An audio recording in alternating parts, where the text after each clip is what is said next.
On parle ce dimanche de solidarité. On a vu un peu ce qu'on fait en tant qu'Église, les organisations, les actions concrètes, comme dirait Dorothée. Mais j'aimerais bien quand même revenir vers la réflexion. Moi, je suis le tout au contraire de Dorothée. Je réfléchis beaucoup, parfois trop. Et j'aimerais bien de vous raconter une anecdote. J'aime bien de raconter des anecdotes. Et je me souviens dans un cours à la faculté, on était en train de parler sur la mission, sur la place de la mission, la place de la solidarité, la place des actions, des œuvres et la place de la foi. Alors je me souviens comme si c'était hier, un ami qui se lève et qui dit au professeur, alors, si le fondamental, si le plus important pour nous c'est l'évangile, je vais offrir le pain, je vais parler de Jésus et si la personne accepte Jésus, je donne aussi le repas. Sinon, il reste qu'avec le pain. Alors, bien entendu, c'est une anecdote, c'est vrai, ça s'est passé dans un cours, cette question, cette logique. Et j'aimerais bien revenir dans cette logique parce qu'il y a une parole que j'entends assez souvent, pas qu'ici dans notre église, mais dans toutes les églises que j'ai passées, j'ai toujours entendu cette phrase. Oui, c'est bien de faire les œuvres, mais il faut aussi. Et ce matin, je vais me tenir dans ces mais. Parce qu'on utilise ces mais parfois pour distinguer en quelque part deux actions qui sont différentes. Une première, qui normalement c'est celle qu'on veut donner la moins d'attention parce qu'elle est avant nos mais. Et après, on dit la chose qui pour nous c'est la plus importante. L'spirituel aurait alors de la force sur ce qui est le matériel, sur ce qui est quelque chose de besoin là, ponctuel. On va lire ensemble Jérémie chapitre 29, verset 4 au verset 7. Voilà, c'est le texte qui a été choisi par la Belge pour cette journée. Et dans ce texte, dans ma version, il dit « Voici ce qui dit le Seigneur, Yahvé, des armées, le Dieu d'Israël, à tous les exilés, ceux que j'ai exilés de Jérusalem à Babylone. Bâtisez des maisons et habitez-les. Plantez des jardins et mangez-en le fruit. Mariez-vous et engendrez des fils et des filles. Mariez vos fils et donnez vos filles en mariage, pour qu'elles mettent au monde des fils et des filles. Multipliez-vous là où vous êtes et ne diminuez pas. Regardez la paix, recherchez la paix de la ville où je vous ai exilé et intercédez pour elle auprès du Seigneur, car votre paix dépendra de la sienne. Voilà un texte qui nous est parlant, un texte qui est dans un moment historique très fragile pour Israël. Il était exilé en Babylone. Il avait, Jérémie lui-même, il n'était pas dans l'exil, mais il écrit aux exilés, voilà ce que vous devez faire. Et naturellement, comme tout exilé, qu'est-ce qu'il faisait? Je ne vais pas m'investir. Je suis là contre ma volonté. Je ne vais pas m'investir. Mais le prophète vient les mettre, en quelque part, dans le bon chemin du Seigneur, en disant le bien de la ville, c'est pour votre bien. Recherchez la paix de la ville où je vous ai exilé et intercédez pour elle auprès du Seigneur, car votre paix dépendra de la sienne. Alors, peut-être qu'on peut trouver l'écho dans ce qu'il dit à Paul, quand il nous dit, priez pour les autorités afin que vous ayez paix, afin que vous puissiez vivre en paix, vivre pleinement votre foi.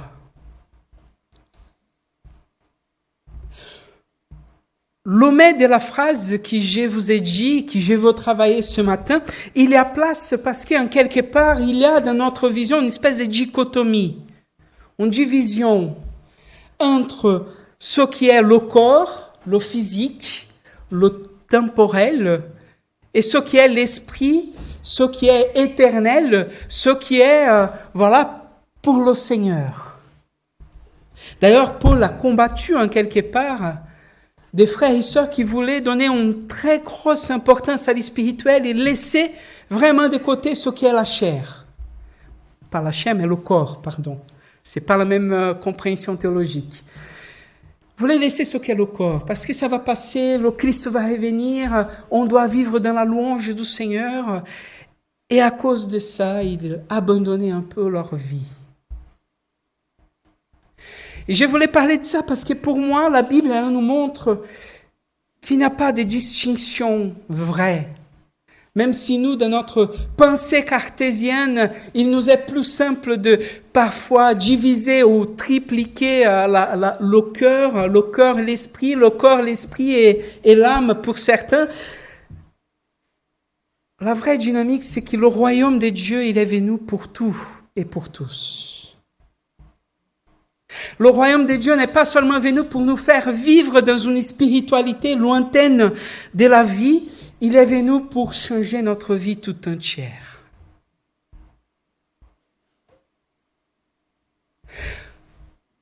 Le désir du Seigneur, c'est que dans notre spiritualité, nous puissions vivre avec notre prochain. D'ailleurs, c'est Christ lui-même qui va dire, je ne peux pas dire que j'aime le Seigneur si je n'aime pas mon prochain. Aimer à Dieu au-dessous de toutes choses. Et le 12e qui est semblable à celui-là, aimer ton prochain comme à toi-même. Donc, dans toute la dynamique de l'évangile, du royaume de Dieu, l'spirituel et ce qui fait partie du matériel, il doit s'y rejoindre. C'est pour ça que Paul va dire, il va commencer par exemple la lettre aux Éphésiens à parler de la spiritualité, mais après il va dire, mais alors, comment on vit cette spiritualité? Marie, aimez vos épouses comme Christ a aimé l'Église. Femmes, respectez vos maris comme l'Église respecte le Seigneur.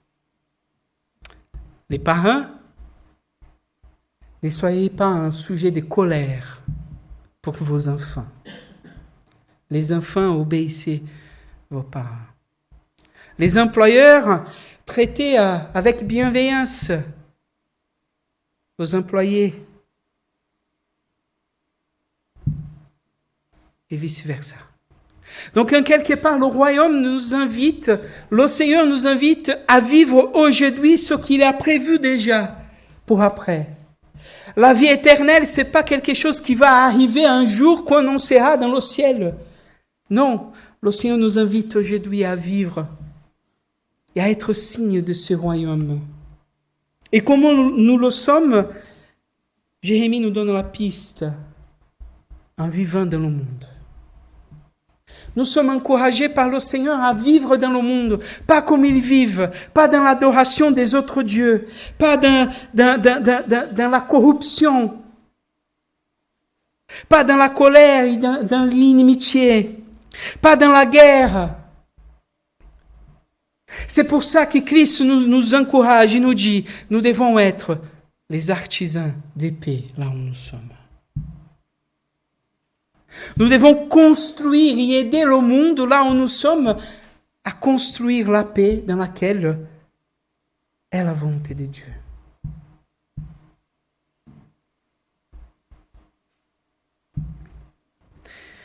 Je vais aller plus loin parce que la notion de paix elle-même, elle est importante.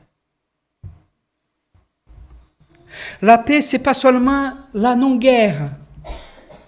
La paix, le mot shalom, il va au-delà de ça. C'est un état de plénitude.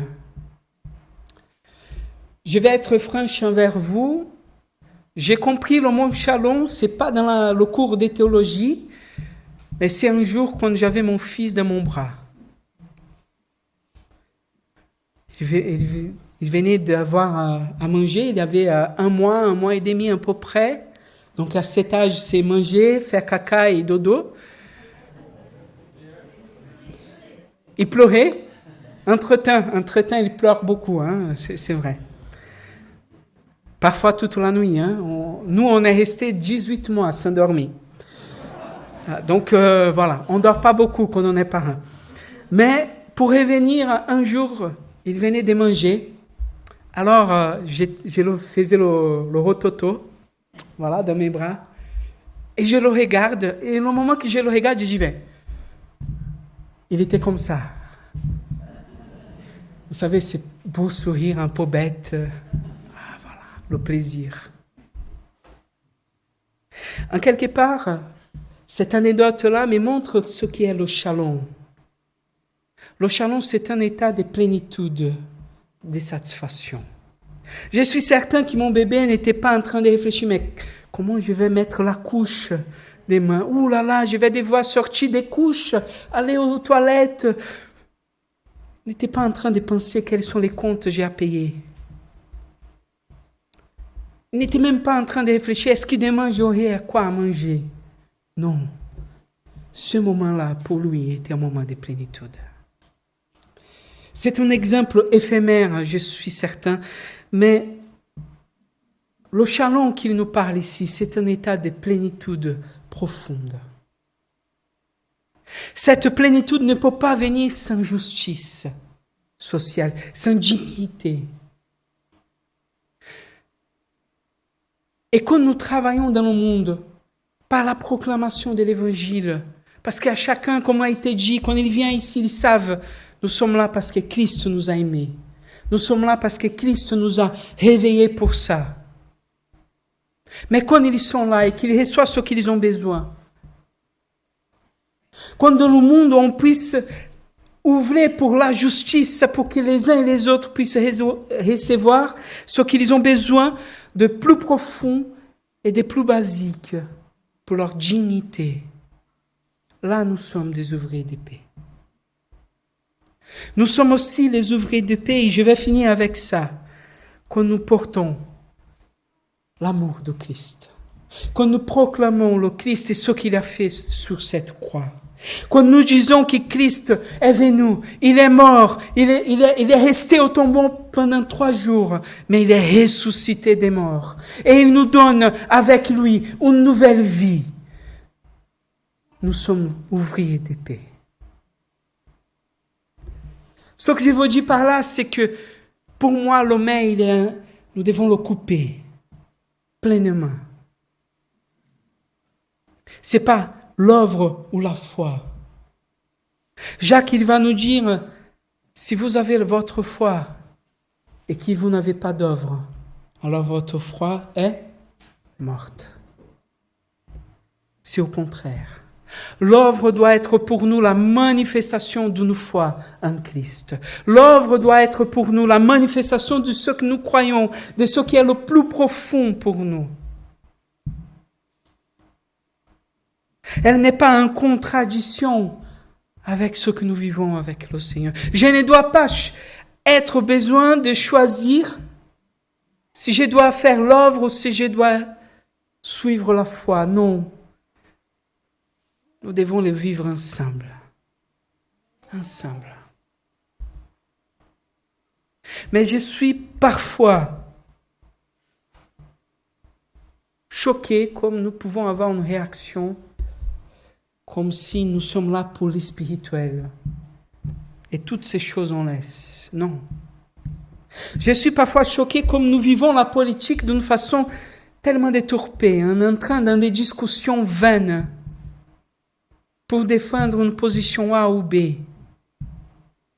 Je suis parfois choqué comme nous pouvons regarder la personne ou même la ignorer quand nous passons juste à côté de quelqu'un qui est dans le besoin. Et je suis choqué parce que moi, j'ai fait ça aussi.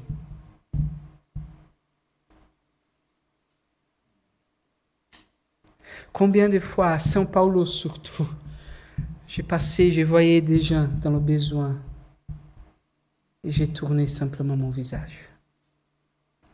Frères et sœurs, si je vous parle tout ça, c'est pas parce que je suis parfait, mais c'est parce que nous devons être dans le chemin de la volonté de Dieu. Et le chemin de la volonté de Dieu, c'est que nous puissions être acteurs d'un monde de paix. Nous sommes appelés à dire au Seigneur, règne en moi, fais de ma vie ce que tu veux. Nous venons de chanter, je te suivrai. Quoi qu'il arrive, je te suivrai. Alors Dieu nous invite à être des artisans de paix, à construire dans la ville, dans nos voisinages, parmi ceux et celles qui nous ne connaissons parfois même pas, mais qui est là, proche de nous. Par le message, mais surtout par une vie transformée. Je veux vous inviter à chanter ces chants avec moi pour finir ces moments de parole. Règne en moi. D'ailleurs, je vais chercher le micro. Ces chants, il va même plus loin. Dans le monde entier, tu es souverain sur chaque torrent et soleil couchant. Mais mon seul désir, Seigneur, mon seul choix, dans ma vie, soit toujours le roi. C'est là notre défi. C'est que la volonté de Dieu soit faite dans notre vie.